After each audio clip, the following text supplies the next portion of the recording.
नमस्कार साथियों, साहित्य सृजन चैनल में आपका बहुत बहुत स्वागत है। आज हम बात करने वाले हैं MAHL 502 यूनिट 2 और ये वीडियो का तीसरा पार्ट है जिसमें हम प्रेम मार्गी सूफी काव्य के विषय में चर्चा करेंगे। निर्गुण भक्ति काव्य की दूसरी धारा जिसे प्रेमाश्रयी शाखा कहा जाता है, मुस्लिम सूफी कवियों द्वारा निर्मित है। इसमें प्रेम मुख्य तत्व है। इसमें लौकिक प्रेम कथाओं को आधार बनाकर अलौकिक प्रेम की व्यंजना की गई है। संत काव्य जहाँ तक मुक्तक के रूप में है, वहीं सूफी काव्य जो है, प्रेम मार्गी सूफी काव्य, वह प्रबंधात्मक रूप में हमें अधिकांशतः देखने को मिलता है। तो आइए बात करते हैं सबसे पहले हम प्रेम मार्गी सूफी काव्य परंपरा की प्रमुख प्रवृत्तियों के विषय में। तो सबसे पहले हम बात करेंगे, पहली प्रवृत्ति जो पाई जाती है इन प्रबंध काव्यों में, वो है कथा वस्तु। यानी कि प्रत्येक प्रबंध काव्य में एक बहुत विशाल कथा वस्तु होती है जिसमें वह कथा निरंतर आगे बढ़ती हुई विभिन्न रूपों में हमें सूफी दर्शन से प्रभावित करती है।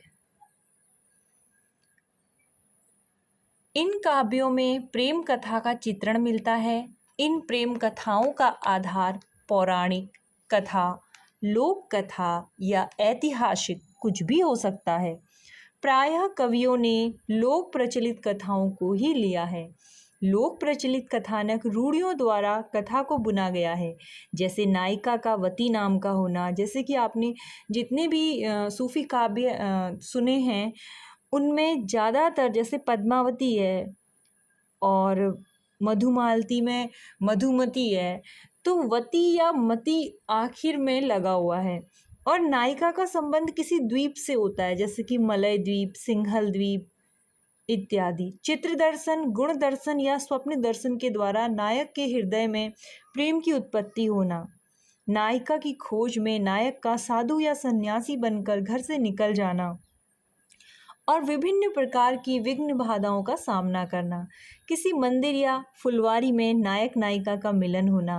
नायिका के पिता या भाई या प्रेमी से नायक का द्वंद्व होना। देवताओं या किसी सिद्ध की सहायता से नायक को सफलता मिलना इत्यादि। यह इन सभी सूफी प्रबंध काव्यों में यह कथाएं हमें परंपरागत रूप से देखने को मिलती हैं। अब हम बात करेंगे दूसरी प्रवृत्ति की, जो है भाव व्यंजना। इन कथाओं का आधार प्रेम होने के कारण श्रृंगार रस की प्रधानता है। संयोग वियोग दोनों पक्ष यहाँ देखे जा सकते हैं। वियोग वर्णन अधिक है। 12 मासा यानी 12 महीनों में नायिका किन किन हालातों से गुजरी, उसके बारे में वर्णन। जैसे पद्मावती वाला जो है वो 12 मासा आषाढ़ माह से शुरू होता है। 12 मासा में हम वियोग की अत्यंत मार्मिक व्यंजना पाते हैं। नायक को कई तरह के कष्टों, चुनौतियों से जूझना पड़ता है, जहां उसके शौर्य और साहस का पता चलता है। तीसरा प्रमुख गुण या प्रवृत्ति है चरित्र प्रधानता। प्रेमाख्यानक काव्य चरित्र प्रधान है। नायक और नायिका दोनों प्रायः उच्च कुल के और विशेष गुणों से युक्त होते हैं। नायक नायिका के मार्ग में विघ्न बाधा उत्पन्न करने वाले चरित्र भी हैं। इसके अतिरिक्त कई मानवेतर चरित्र यानी कि पक्षी, अप्सरा, राक्षस, देवता इत्यादि भी इन काव्यों का हिस्सा होते हैं। अगला हमारी प्रवृत्ति है अलौकिक प्रेम, जो चौथे नंबर की है। अलौकिक का मतलब होता है इहलोक से परे। लौकिक का अर्थ होता है धरातल पर, इस लोक से संबंधित। इन कथाओं का आधार लौकिक है। नायक नायिका का प्रेम लौकिक धरातल पर विकसित होता है, लेकिन कथाओं में जब तब ईश्वरीय सत्ता की ओर संकेत करते हुए अलौकिक प्रेम की व्यंजना भी हमें दिखलाई पड़ती है। नायक आत्मा का और नायिका परमात्मा का प्रतीक रहती है। इसी कारण इन कथाओं में प्रतीकात्मकता आ गई है और भावात्मक रहस्यवाद की सृष्टि हुई है। अगली प्रवृत्ति है वस्तु वर्णन शैली। इन काव्यों में नायिका के सौंदर्य, 12 मासा, प्रकृति के विभिन्न दृश्यों, सरोवर, पनघट, युद्ध, बारात, ज्योनार इत्यादि का ब्यौरेवार वर्णन हमें देखने को मिलता है। वर्णन प्रायः अतिशयोक्तिपूर्ण रहता है। इन वर्णनों में कवि की कल्पनाशीलता भी प्रकट होती है। अतिशयोक्तिपूर्ण मतलब बड़ा चढ़ाकर। आखिरी पक्ष है अभिव्यंजना पक्ष। इन प्रबंध काव्यों पर फारसी की मसनवी शैली का प्रभाव है। प्रायः दोहा चौपाई शैली का प्रयोग किया गया है। रचनाकारों ने प्रायः अवधी भाषा को अपनाया है, किंतु कुछ प्रेमाख्यानक काव्य ब्रज भाषा में भी रचे गए हैं।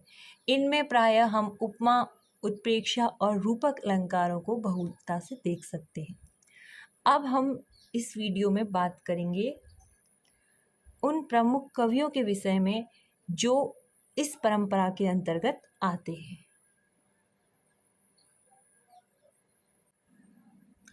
प्रमुख कवि यानी कि सूफी परंपरा के पहले कवि मुल्ला दाऊद माने जाते हैं। मुल्ला दाऊद ने चंदायन नामक प्रेमाख्यानक काव्य की रचना की है।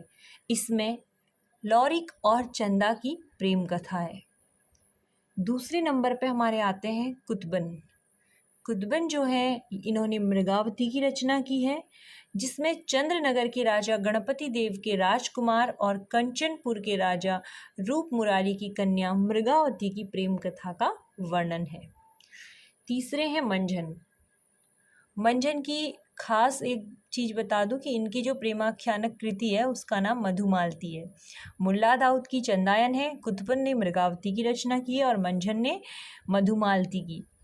इसमें जो प्रमुख पात्र हैं मधुमालती में, राजकुमारी मधुमालती है और मनोहर, ये दो इसमें मुख्य पात्र हैं। चौथे और इस युग के सबसे महत्वपूर्ण हैं मलिक मोहम्मद जायसी। जायसी सूफी कवियों में सर्वाधिक प्रसिद्ध हैं। वह शेरशाह सूरी के समकालीन थे। उनकी 3 पुस्तकें हैं, पद्मावत, अखरावट और आखिरी कलाम। अखरावट में वर्णमाला के एक एक अक्षर को लेकर तत्व ज्ञान संबंधी चौपाइयाँ हैं। आखिरी कलाम में कयामत का वर्णन है। पद्मावत जायसी की सर्वाधिक लोकप्रिय रचना है। रामचंद्र शुक्ल जी के शब्दों में जायसी की अक्षय कीर्ति का आधार भी पद्मावत है, जिसके पढ़ने से यह प्रकट हो जाता है कि जायसी का हृदय कैसा कोमल और प्रेम की पीर से भरा हुआ था। क्या लोक पक्ष में, क्या अध्यात्म पक्ष में, दोनों ओर उसकी गूढ़ता, गंभीरता और सरसता विलक्षण दिखाई देती है। पद्मावत में चित्तौड़ के राजा रत्नसेन और सिंघल द्वीप के राजा गंधर्व सेन की कन्या पद्मावती के प्रेम का निरूपण है। कथा के उत्तरार्ध का एक ऐतिहासिक आधार भी है। पद्मावत की कथा प्रतीकात्मक है। एक साथ यह लौकिक एवं अलौकिक दोनों धरातलों पर चलती है। पात्रों की प्रतीकात्मकता को स्पष्ट करते हुए यहाँ पर जायसी का एक दोहा मैं पढ़ूंगी। तन चित उर मन राजा कीना, हिय सिंघल बुद्धि पद्मिनी चीना। गुरु सुआ जेहि पंथ दिखावा, बिन गुरु जगत को निर्गुण पावा। नागमती यह दुनिया धंधा, बाचा सोई न एहि चित बंधा। राघव दूत सोई सैतानु, माया अलाउद्दीन सुल्तानु। इसमें इन्होंने इस पंक्ति के माध्यम से अलौकिक से जोड़ने की कोशिश की है लौकिक को। सुआ यानी जो इसमें तोता था उसको गुरु रास्ता दिखाने वाला बताया गया, क्योंकि वही पद्मावती के रूप सौंदर्य का वर्णन करके राजा को यह बताता है रत्नसेन को कि इतनी सुंदर स्त्री भी है, और उसी के वर्णन से राजा को उससे प्रेम भी हो जाता है। नागमती उसकी पहली पत्नी है जो उसको रोकती है वहाँ जाने से, और अलाउद्दीन जो है वो शैतान का प्रतीक इसमें है। तो इस प्रकार कथा का अंत जो है वो दुखांत है।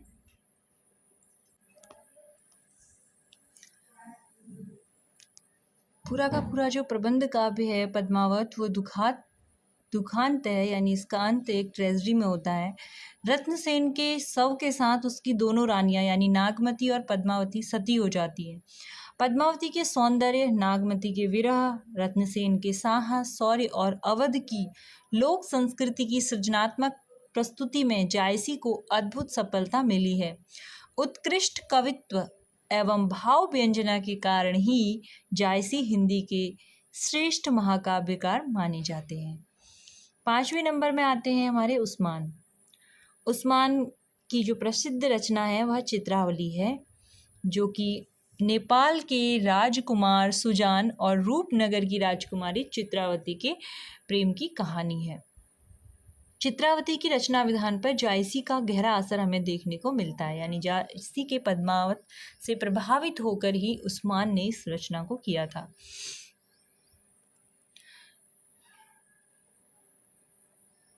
तो इस प्रकार आज के वीडियो में हमने चर्चा की प्रेम मार्गी सूफी कवियों के विषय में, उनकी जो काव्य प्रवृत्तियाँ थी उनके विषय में, प्रमुख सूफी कवियों के विषय में। तो उम्मीद करती हूँ मेरा ये वीडियो आपके लिए उपयोगी होगा और परीक्षा के दृष्टिकोण से इसके महत्व को समझते हुए आप लोग इससे ज़्यादा से ज़्यादा फ़ायदा उठा पाएंगे। मिलती हूँ अगली वीडियो में। तब तक के लिए बस यही कहना चाहूँगी कि आपके कोई सुझाव हैं तो वो आप कमेंट बॉक्स में दे सकते हैं, और आप इस विषय में कौन सा टॉपिक और पढ़ना चाहते हैं या कोई भी आपकी क्वेरी है तो आप प्लीज़ कमेंट करके मुझे बताइएगा। मिलते हैं अगले वीडियो में, तब तक के लिए नमस्कार।